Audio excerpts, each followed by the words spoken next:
Hey guys, welcome to our review of Batman Nightwalker by Mary Lou. This is the second book in the DC Icon series, following after the wonderful Wonder Woman by Leigh Bardugo. I liked it. I mean, I didn't hate it, and I didn't, think it was the worst thing ever, but I was like, I probably would never read it again. When I was reading it, I was kind of getting vibes of, the Michael Keaton Batman movie, where it was, just slightly cartoony. Just a little bit more colorful in comparison to the Batman movies we've been getting now, where everything's all dark and broody. Yeah, for sure. I like the fact that it wasn't just dark, brooding emotions. Guys, he smiles. I know, we live in a world where Superman doesn't even smile anymore, but Bruce Wayne smiled. He lives his life, he's pretty much a normal teenager. He goes to school, he has fights with his friends, he goes out with his friends, he goes to soirees. I don't know.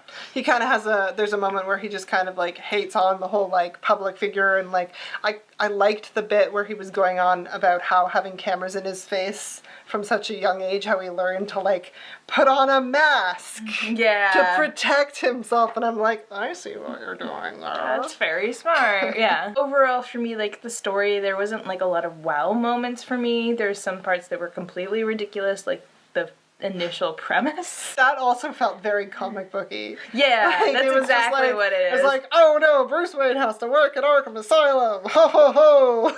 See, yeah.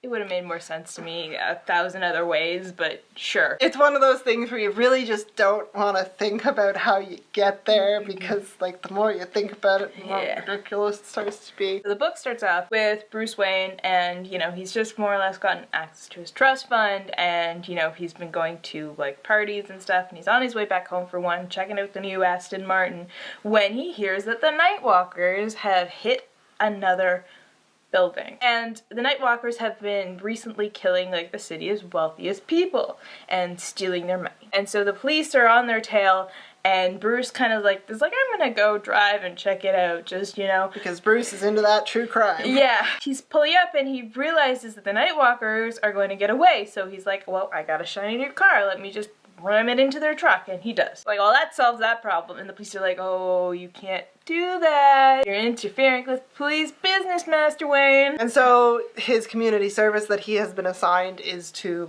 mop at Arkham Asylum, because let's scare this boy straight, if you know what I mean. I mean, he wasn't doing this altruistically, he wasn't joyriding. No. He was literally just let me help you out here.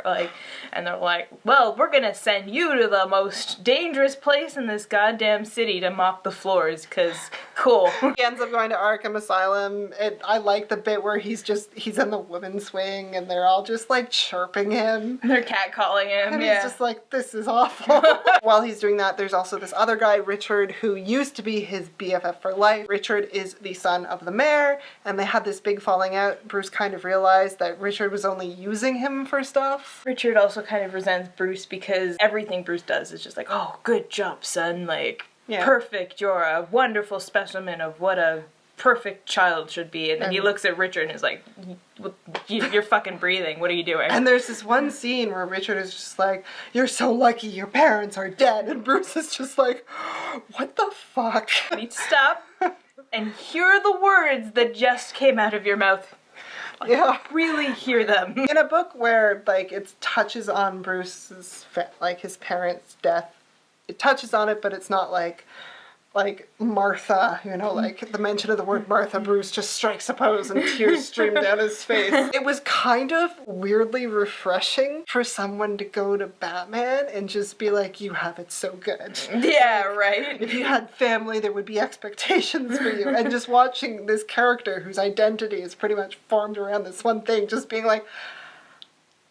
don't get me wrong, he does get really emotional 5 or 6 times through the novel when he thinks about his parents. The train of thought to get to that is also legitimate. It's not just I saw a dog today. My mother had a dog. My parents are dead. So Bruce gets sent to community service, and he's mopping these floors. He gets sent to the Ubermax wing of this thing because, reasons. Let's just send the guy with no security clearance down to the most supermax level with no supervision. Down in this Ubermax wing, he meets the one high-level Nightwalker prisoner they have, Madeline Wallace. Bruce observes that she just does not have the time of day for Detective Draken, the woman who like gleefully sent him to this prison, like gleefully. It was like, yes, I'm sticking it to the rich kids. He like observes that she doesn't say a word to them, but he goes up to her, she's like, oh, hey kid. He's like, oh my god, she spoke to me. What I kind of liked about this was like, okay, so it was kind of one-sided insta-lovey, which was kind of fun. It kind of is in line with who he is later on in life, where it's just like, Catwoman is the worst possible woman, but I love her, you know, like, just like all the bad girls. Like, look at his, like, Talia al Ghul, Catwoman, like, everyone that he has a thing for. Oh, they're all super villains. So it's like, if you're gonna throw, like, a young, like, attractive, like, criminal in front of Bruce Wayne, I'm gonna believe you if you say he's into him. Bruce and Madeline begin to develop a rapport, and Detective Draken realizes that Madeline is actually talking to Bruce, and she's like, go speak to her, get whatever information you can get out of her, no problem.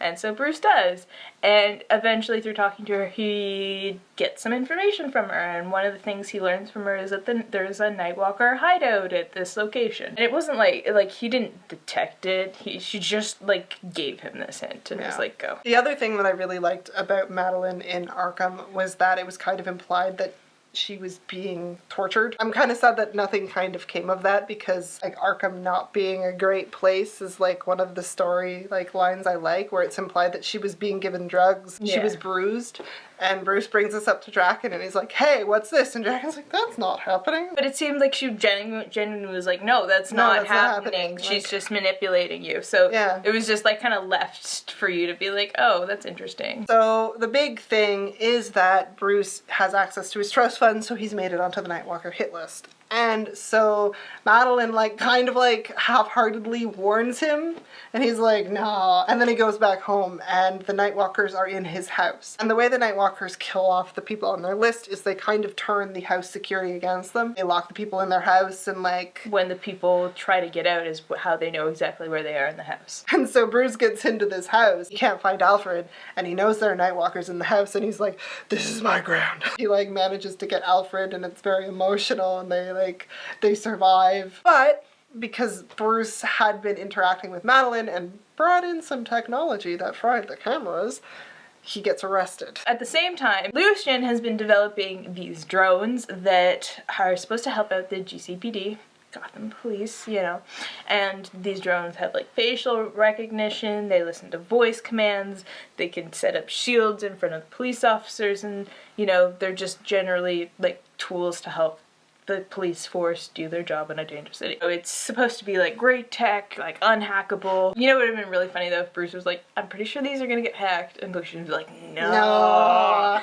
Okay, buddy, whatever you say. And so there's going to be this big charity benefit, and to showcase these drones, they're going to be the security instead of hiring security guards. What the Nightwalkers do is Madeline gets busted out of prison, and then they hack the drones, and they're holding everyone in this at this party hostage. Also, they've killed the mayor. You find out that Bruce's friend Richard kind of betrayed his father to them, and he's kind of working for them. So Bruce is stuck in jail because reasons, and Alfred and Harvey come break him out. And so Bruce steals tech. He wears this like black suit with a black mask, and it like distorts his voice. So this is basically Batman Trial Run 1, and he has no idea what he's doing. Like, they've mentioned multiple times in the book that he goes to the gym and he trains, and he like trains in combat. So he knows how to fight, but he has no idea how to assault an enemy stronghold. You know, he could probably fight like one person, maybe two, but if he's like surrounded, he's fucked.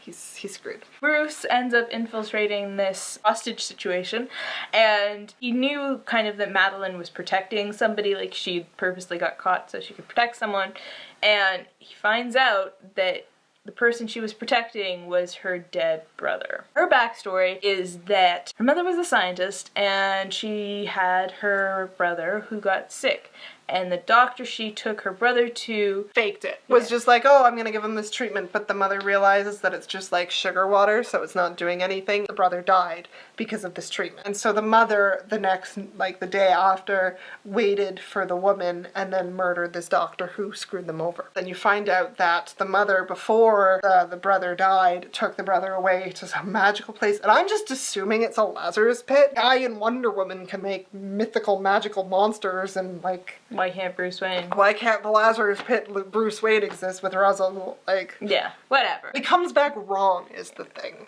Like, he's he's not a good person, and he's happy to murder whoever is in front of him. And so Madeline is often his leash. Things go to shit. Bruce manages to get this guy on the run, and the GCPD catch him.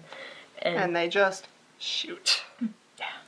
They shoot the brother, they shoot Madeline, and Madeline dies in his arms. And Bruce is all like, ah! And then he runs away because he can't be caught. And then he finds out that Madeline wasn't there when the police showed up. She got away. She faked her own death. The book basically ends with Bruce standing on top of a building overlooking a city with his coat blowing, and it almost looks like a cape. Batman. I liked it. It was fun. I mean, like, it was fine. I read it once. I don't need to read it again, but... Kind of interested in where the series is going. Like, if they're gonna, like, have, like, a fifth author come in and then write, like, a mini Justice League mashup, or if they're gonna, like, continue. Because I kind of really like this version of the DC universe that they're building. Like, I kind of want to check in with Wonder Woman. Yeah, like, I wouldn't mind that at all. Or even if they all just, like, wrote one together. That'd be really cool. And what I think the most interesting thing about this is I want to know more about, like, this version of Batman. Like, I want to see what this version of Bruce Wayne grows up to be Batman-wise. I think he's the Batman we need, with some compassion in his heart. Right? Like, yeah, I can see that. I want to see, we've seen Mary Lou's Bruce Wayne. I want to see her Batman. Okay, so if you've read this book, if you've read the other one, and you want to tell us how you think they compare, or what you think of this, or what you think of Batman, let us know in the comments, and if you liked our video, subscribe. Bye guys!